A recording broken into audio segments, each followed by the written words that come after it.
क्या इंडिया ने फेंटा लगाया है, क्या इंडिया ने कंप्रिहेंसिवली ये जीता है, लेकिन India hats off to you man, you have done a wonderful job. तो India became a very formidable bowling attack and as a batting unit, और फील्डिंग तो अच्छी करते ही करते हैं। इस वक्त क्रिकेट का मजा सिर्फ भारत ले रहे हैं, बाकी सिर्फ खेल रहे हैं। भारत की शानदार फतह और रिकॉर्ड साज फतह, स्ट्रेट सीरीज विन, बहुत बड़ी एक फतह है, इसलिए कि मेरे हिसाब से टेस्ट क्रिकेट आप तभी जीतते हैं जब आप 20 विकेट्स लेने के काबिल हो जाते हैं, और भारत इस वक्त दुनिया की बेस्ट बॉलिंग अटैक है, इसलिए कि सारे बेसिस कवर करें, स्पिन में भी, पेस में भी, बिहाइंड द स्टंप्स भी, फील्डिंग भी शानदार, जानदार परफॉर्मेंस। क्या कहने। तो अब इतना इमेंस प्रेशर डाल दिया है, इतना इमेंस प्रेशर बांग्लादेश पे कि उनके होशो हवास उड़ गए, उनके होशो हवास उड़ा दिए हैं इस तरह की बैटिंग के, और अब इस प्रेशर में से निकलेगी नहीं है बांग्लादेश। और अब ये इंडिया का ही मैच है, और इंडिया ही इसको बिल्कुल जबड़े में हाथ डाल के निकालना मैच को, इसको कहते हैं। टेक्निकली तो आप देखें ना, 2 दिन के अंदर खत्म हो गया। इंडिया वर्सेस बांग्लादेश का मुकाबला नहीं है, ये इंडिया वर्सेस टाइम का मुकाबला है।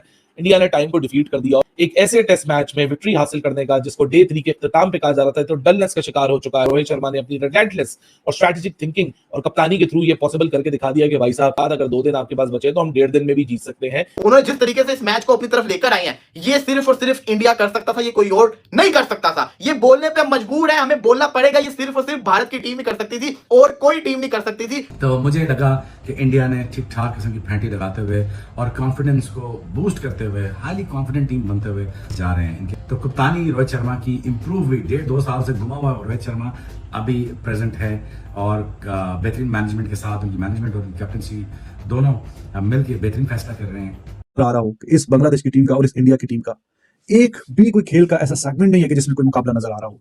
हर डिपार्टमेंट ऑफ खेल में बहुत ही आगे हैं, गैप भी बहुत ही ज्यादा।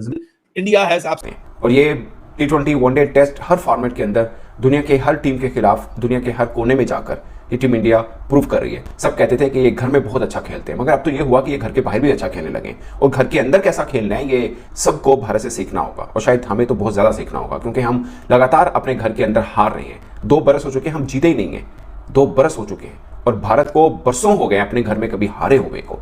और अब खेल किनसे रहे हैं? उस टीम के खिलाफ जो आपको कद में शायद छोटी नजर आती है, मगर उसके बारे में ये कहा जाता है कि स्पिनर्स बहुत अच्छा खेलती है। ज्यादा जब चौथा दिन खत्म हुआ कानपुर का, मैंने बोला था कि स्पिनर्स की हुक्मरानी रही चौथे दिन में। 18 विकेटें गिरी, जिसमें से 12 स्पिनर्स ने ली थी, और साफ है कि 5वां दिन स्पिनर्स का होगा, और भारत के स्पिनर्स दुनिया के बेस्ट स्पिनर हैं, और बांग्लादेश इनके सामने टिक नहीं पाएगा। मगर मुझे भी इतने वसूख से नहीं पता था कि बांग्लादेशी बैटर्स इतनी जल्दी उनके सामने गिरेंगे, अंदाजा नहीं था मुझे था कि कम से कम कि थोड़ा सा टी सेशन तक तो लेके जाएंगे, मगर ये तो 2-3 घंटों के अंदर कहानी सारी साफ करके रख दी भारतीय बॉलर्स ने। और एक तो बात तय है, पिच बॉलिंग हो, पिच स्पिन की हो, पिच फास्ट बॉलर की हो, ये 2-4 विकेटें तो बुमराह की खाते में होती है जेब में। बाकी इंडिया वर्सेस बांग्लादेश दूसरा टेस्ट मैच, इंडिया ने टीम बांग्लादेश को 7 विकेटों से शिकस्त दे दी। टीम इंडिया ने ये मैच 2 दिन में मुकम्मल किया, और जो मैच एक डेड रबर मैच नज़र आ रहा था, उसमें टीम इंडिया ने अपनी परफॉर्मेंस के ज़रिए, सिर्फ़ और सिर्फ अपनी परफॉर्मेंस के ज़रिए, अपनी T20 स्टाइल की वजह से उस मैच के अंदर जान भर दी और अपनी टीम को फतह दिलाई।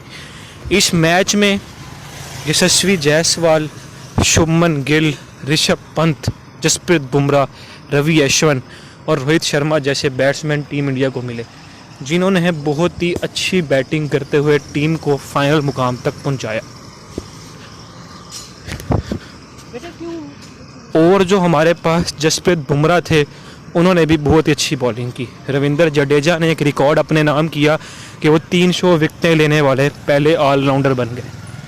अब पाकिस्तानी मीडिया ने बांग्लादेश की ठुकाई की और उनकी इंडियन टीम की खुल के तारीफ़ की। उन्होंने कहा कि इंडिया हमारे पास वो टीम है जो WTC के लिए बहुत ही हमारे पास फाइनल के लिए बहुत से अब उसके चांसेस ओपन हो चुके हैं। अब हम देखते हैं कि जो बाकी पाकिस्तानी मीडिया है, अब उनकी वॉइस सुने कि वो किस तरह से टीम इंडिया की तारीफ़ कर रहे हैं। और मज़ीद आप इस तरह की वीडियोस देखने के लिए हमारे चैनल को शेयर, लाइक एंड सब्सक्राइब भी कर सकते हैं। गिन लो आपस में किसने कितनी विकेट्स लेनी है। आप उनकी इकोनॉमी उठाएं, 1.33 की इकोनॉमी है। एक स्पिन ट्रैक के ऊपर, एशियन ट्रैक के ऊपर 1.33 के, और बाकी भी आप उठा के देखें, ऐसा बॉलर है रन भी नहीं देता। हारिस राव से पूछा था कि आपने विकेट्स ली हैं मगर आप रन बहुत खाते हैं। उन्होंने बोला जब विकेट लेनी होती तो रन खाने होते हैं। ये फार्मूला गलत साबित किया है बुमराह ने। उन्होंने बोला कि जब आपने विकेट लेनी होती है तो डराना होता है, दूसरे के बल्ले को बंद रखना होता है। सौदा थोड़ी करना है कि रन लो विकेट दो, ऐसा थोड़ी करना है, आपने अच्छी बॉलिंग करके विकेट लेनी है और वो बुमराह करके दिखाए हैं, आप अंदाजा कीजिए। और आप अश्विन की बॉलिंग देखें, चेन्नई के अंदर उन्होंने अपनी बल्लेबाजी से जिताया, यहाँ पर उन्होंने अपनी बॉलिंग से जिताया। एक ऐसा कॉम्बिनेशन बना हुआ है इंडिया का, ऐसा कॉम्बिनेशन बनाया, आप उनके 11 उठा के देखें, आपको सारे के सारे उसमें हीरे नजर आएंगे। तो बहरहाल Bumrah he is amazing bowler, he is a world class bowler.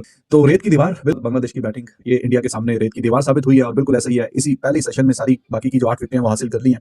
Jadeja was amazing, एक shows the strength of team India, their bowling, their batting, all department of the game में जाके उन्होंने जिस तरीके से डोमिनेट किया हुआ है और कल के जिस तरीके से बैटिंग की है ना इंडिया ने, अब उसमें से ये निकल नहीं सकेगा बांग्लादेश। जिस तरीके से इंडिया ने 35 ओवरों में 285 इतना तेज खेलते हुए सारे जो वर्ल्ड रिकॉर्ड्स हैं वो अपने नाम किए, और अब उसके प्रेशर में ये बांग्लादेश की जो टीम है ना ये सस्टेन नहीं कर पाएगी। लेकिन look at the bowlers, Bumrah world number 1 bowler, Ashwin और जडेजा दुनिया की सबसे बेहतरीन जोड़ी, तो उनके सामने वैसे ही आप नहीं टिक पाते। और जब आपको पता हो कि आप बिल्कुल दीवार के साथ इंडिया की बैटिंग ने आपको लगा दिया, तो फिर तो कोई चांस था भी नहीं, कोई चांस था भी नहीं। और यहाँ पे बिल्कुल भी कोई सरप्राइजिंग बात नहीं है। कल तो अब इतना इमेंस प्रेशर डाल दिया है, इतना इमेंस प्रेशर बांग्लादेश पे कि उनके होशो हवास उड़ गए, उनके होशो हवास उड़ा दिए हैं इस तरह की बैटिंग के, और अब इस प्रेशर में से निकलेगी नहीं है बांग्लादेश। और अब ये इंडिया का ही मैच है और इंडिया ही इसको बिल्कुल जबड़े में हाथ डाल के निकालना मैच को, इसको कहते हैं। टेक्निकली तो आप देखें ना 2 दिन के अंदर खत्म हो गया, क्योंकि पहले दिन का एक सेशन का खेल हुआ था, फिर बारिश, फिर दूसरा दिन भी बारिश की नजर, तीसरा दिन भी बारिश की नजर, कल एक दिन मैच हुआ। तो टेक्निकली एक दिन के पूरे मैच, एक दिन का जो खेल हुआ है उसी के अंदर ही इंडिया ने स्टंप डाल दिया, अपनी अथॉरिटी स्टंप की और इस मैच पे भी स्टंप लगा दी कि हाँ जी this is over match.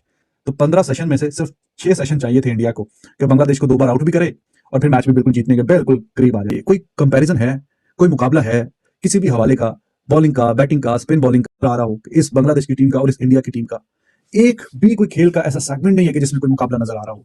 Her department of खेल में बहुत ही आगे हैं, गैप भी बहुत ही ज्यादा, जमीन आसमान का फर्क नजर आ रहा है। इतने बुरे तरीके से इतना वन साइडेड मैच करके, और इसको आप कहें कि स्टैंपिंग अथॉरिटी, तो चलो वो तो फिर भी थोड़ा रिस्पेक्टेबल सी बात होती है कि अपनी अथॉरिटी स्टैंप की है। ये तो कुछ ऐसा है कि जैसे कि किसी की इंसल्ट करना, बेइज्जती करना कि हाँ जी यार तुम लोग तो, हमें तो लगा था कि वाकई कुछ अच्छी टीम बन गई, तुम तो उस पहले से भी गए गुजरे हो, तुम तो बिल्कुल ही फारग हो, तुम्हारा तो कोई हिसाब किताब ही कोई नहीं है कि जो हमारी टीम इनसे इनसे वाइट वॉश हो गई है इनसे। तो बांग्लादेश की टीम का जो लेवल है वो तो उधर ही है जहाँ पे खड़ा हुआ था, जैसे वो पहले थी वैसे ही अभी है। तो इसका मतलब है पाकिस्तानी और बुरी हो गई है, और भी घटिया हो गई है, और भी बेकार टीम हो गई है, वरना तो आपके सामने ही है, सारी सूरत आपके सामने है।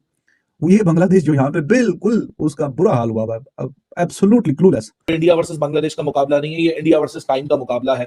इंडिया ने टाइम को डिफीट कर दिया, एक ऐसे टेस्ट मैच में विक्ट्री हासिल करने का जिसको डे 3 के इख्तिताम पे कहा जा रहा था, तो डलनेस का शिकार हो चुका है क्योंकि 2.5 दिन जाया हो चुके हैं। इस टेस्ट मैच में कैसे रिजल्ट पॉसिबल होगा, लेकिन रोहित शर्मा ने अपनी रिलेंटलेस और स्ट्रेटेजिक थिंकिंग और कप्तानी के थ्रू ये पॉसिबल करके दिखा दिया कि भाई साहब इस तरह टेस्ट मैच 2.5 दिन छोड़िए, 2.5 दिन जाया होने के बाद अगर 2 दिन आपके पास बचे तो हम 1.5 दिन में भी जीत सकते हैं। रिमेनिंग 8 विकेटें लेनी थी, एक सेशन में 8 विकेटें लेके इंडिया ने अपने आप को पॉइज कर दिया फॉर दैट मैजिकल विक्ट्री, जो कि शायद डे 3 के इख्तिताम पे किसी ने सोची ना थी। कप्तान रोहित शर्मा जिसके पास डेडलिएस्ट बॉलिंग पेयर है अश्विन और जडेजा की शक्ल में, फिर जसप्रीत बुमराह जैसा एक स्किलफुल बॉलर है। India is weaving a magical history win at Kanpur.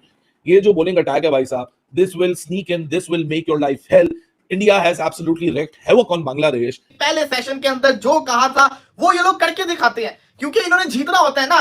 और या बुमराह बॉल को पकड़ते सामने वालों के हाथों कांपने लग जाते हैं।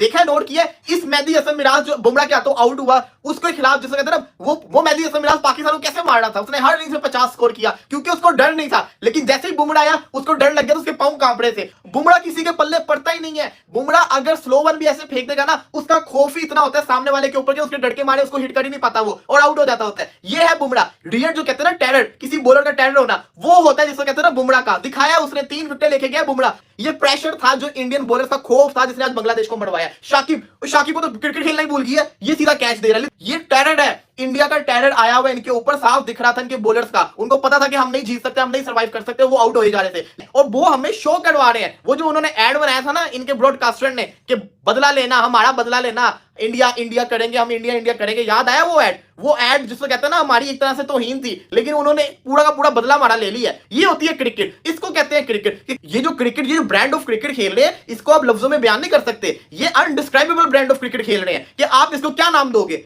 ये बेसबॉल भी नहीं है। रोहित शर्मा जिस तरीके से विराट कोहली ने इंडिया को टेस्ट के अंदर पहचान दिलवाई, रोहित शर्मा उस लेगेसी को लेके चल रहा है और रोहित शर्मा अनकरीब इनको ट्रॉफी भी जितवा देगा, क्योंकि रोहित को पता है ट्रॉफी कैसे जीतनी है। ये टीम अब रुकने नहीं वाली है, न्यूजीलैंड का भी बुरा हाल करने वाली है, क्योंकि न्यूजीलैंड को ये छोड़ेंगे नहीं। इस टेस्ट मैच को जो उन्होंने बचाया है ना, मैं आपको लफ्जों में नहीं बयान कर सकता। ये टेस्ट मैच मेरी नजर के अंदर, क्या सबकी नजर के अंदर खत्म हो चुका हुआ था। इस टेस्ट मैच को जीतना, इन्होंने अपनी WTC के फाइनल के टिकट को कंफर्म किया है। उन्होंने जिस तरीके से इस मैच को अपनी तरफ लेकर आए हैं, ये सिर्फ और सिर्फ इंडिया कर सकता था, ये कोई और नहीं कर सकता था। ये बोलने पे मजबूर है, हमें बोलना पड़ेगा, ये सिर्फ और सिर्फ भारत की टीम ही कर सकती थी और कोई टीम नहीं कर सकती थी। जो इन्होंने इस मैच को चेंज करके रख दिया है, कोई तसव्वुर भी नहीं कर सकता। ये लोग वो काम करते होते हैं। और हमारा शान मसूद कप्तान कहता है कि मुझे एक हफ्ता, जिसको कहते हैं ना, सुकून नहीं मिला बांग्लादेश से हारने के बाद। और भाई तुम सुकून, तुम्हें अगर इतनी टेंशन होती तो तुम रिजल्ट की तरफ जाते ना, रिजल्ट